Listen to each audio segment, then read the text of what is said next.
Donc désolé, ça a coupé, j'atteins les 15 minutes d'enregistrement de la partie 1. Donc pour la dernière question, donc on voulait indiquer si la complexation des ions de plus peut être mobilisée par une loi d'ordre 1. Et donc une loi d'ordre 1, c'est-à-dire que la vitesse est proportionnelle à la concentration du réactif étudié, donc K coefficient de proportionnalité, et qui s'avère être le quotient directeur de la droite Y qui est égale à X.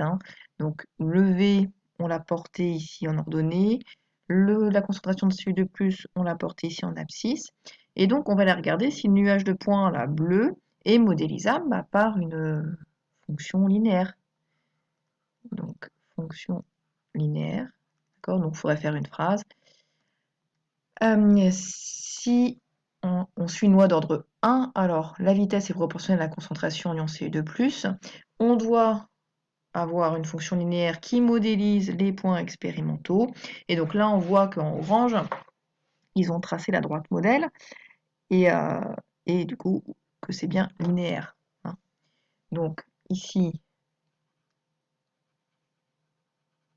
oui, ordre 1 validé. D'accord, on va faire des phrases, là je l'ai dit à l'oral. Alors juste pour réviser un petit peu.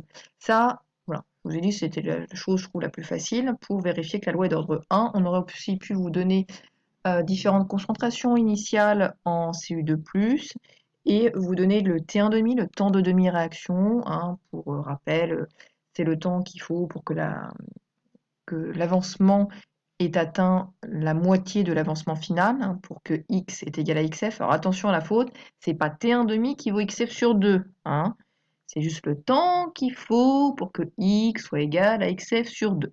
Dans le cas d'une réaction totale, ça serait le temps qu'il faut pour que la moitié du réactif limitant soit consommé. Donc voilà. Et du coup, si on donne la concentration initiale en ion Cu2+, là, en fonction des T1,5 obtenus, et qu'on voit que ça ne dépend pas de la concentration initiale, qu'on a tout le temps le même T1,5, alors on a aussi une loi d'ordre 1. Si je ne sais pas pourquoi on vous donne ici la constante de vitesse, donc la quotient de proportionnalité, s'appelle la constante de vitesse, et qu'elle est en temps moins 1, ça valide aussi une loi d'ordre 1. Ok, donc si K est en temps moins 1, seconde moins 1, minute moins 1, etc., c'est ok pour la loi d'ordre 1. Et la version un peu plus compliquée, j'efface ça et je vous la refais, c'est si dans l'énoncé, on n'a pas la vitesse. Donc là, par exemple, si on n'avait que le temps et la concentration, qu'on n'avait rien dans Python qui nous ait permis de calculer la vitesse. Donc on n'a qu'un tableau de T et de C. La définition de la vitesse, ça serait donc la vitesse de disparition des ions Cu2+, on l'a mis tout à l'heure, c'est moins la dérivée de la concentration de Cu2+ par rapport au temps. Et la loi de vitesse, la loi d'ordre 1, voudrait que cette même vitesse soit proportionnelle à Cu2+. Donc là, on est exactement ce qu'on a mis tout à l'heure. Du coup, comme V, c'est... Mince, je vais le faire en violet. On va le faire en parme. On voit rien du tout. On va le faire en rouge. Hop là. Comme la vitesse est égale à ça et que la vitesse est égale à ça, alors mes deux trucs en rouge sont égaux. On a moins la dérivée par rapport au temps qui est égale à K fois Cu2+. Ok, donc D2Cu2+ par rapport au temps est égal, je mets le moins de l'autre côté, est égal à ça. Et ça, c'est quoi? C'est une équation différentielle du premier ordre, homogène, sans second membre, à coefficient constant. Et du coup, comme on a dit la petite phrase magique, on peut écrire que la solution est du type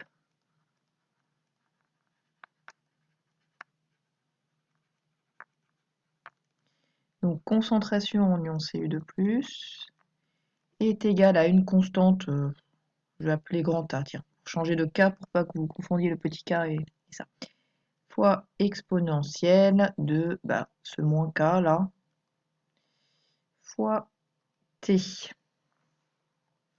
Et du coup, il faut trouver le coefficient, donc avec A, une constante à trouver avec les conditions initiales.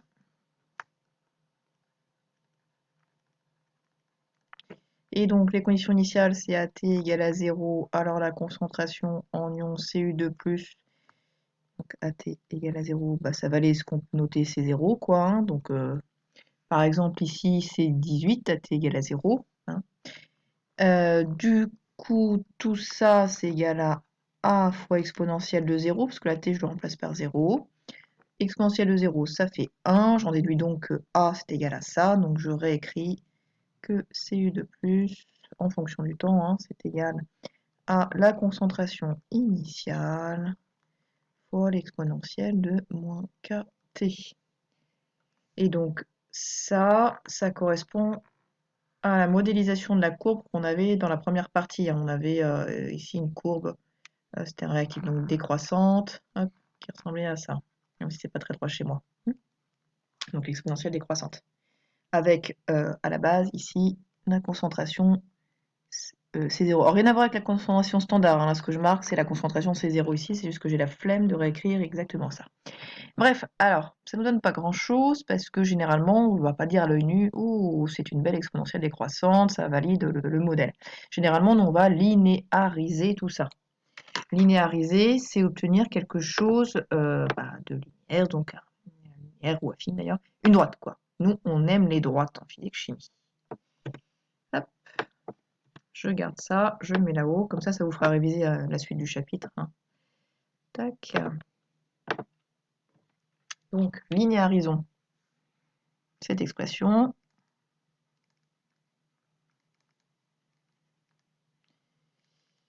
Donc, quand je linéarise, j'ai tout passé au ln. Donc, ça me fait ln de cu de plus est égal à ln de tout ce qu'il y avait à droite, là.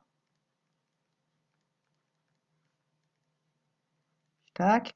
Or, on sait que ln de a fois b, c'est égal à ln de a plus ln de b. Donc là, je vais pouvoir ouvrir un peu mon truc, ouvrir, développer, quoi. Tac. Donc, ça me fait ln de cu de plus 0. Et là, ça me ferait plus ln de exponentielle de moins kt. Sauf que ln d'exponentielle, ça s'en va, quoi. C'est comme racine carrée et carré. Donc, on a ça. Moins kt. Ici, on a ln de cu de plus.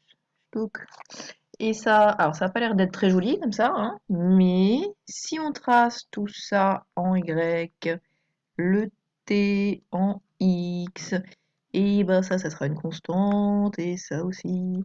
Donc on obtiendra une fonction affine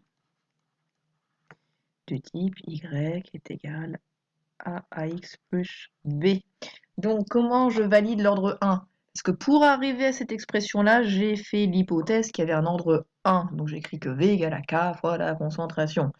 Donc si en traçant ln de cu de plus en fonction du temps, j'ai une fonction affine, hein, donc dans ln de cu de plus, de pente négative, hein, à cause du moins, donc si j'obtiens ce truc-là est censé être droit, eh bien ça validera l'ordre 1. Et comment faire? Donc vous tapez vraiment votre calculatrice, ln de, je vais prendre les valeurs, ln de 18, ln de 16,8, ln de 15,7, et etc. etc. Hein, et vous les représentez. Alors quand je dis vous les représentez, généralement, enfin, très généralement, on vous la donne. Hein, la droite tracée, comme ici, vous la donnez directement, soit en Python, soit en graphe normal. Ou bien on peut vous demander de la tracer à la main, ou bien on peut vous demander d'utiliser l'outil stat de votre calculatrice, hein, avec, vous savez, les listes 1, les listes 2. Donc en liste 1, on aurait les temps, en liste 2, on aurait le ln de cu de plus. Donc vous faites régline y est égal à x plus b, hein, en calque, il faut que vous avez rempli le tableau. Et il faut que le r carré soit très très proche de 1, c'est-à-dire que les points expérimentaux qu'on aurait ici seraient bien modélisables par une fonction affine. Et par contre, là, le b ne doit pas tendre vers 0 parce que le b est censé être égal à ln de cu de plus, initial. Voilà.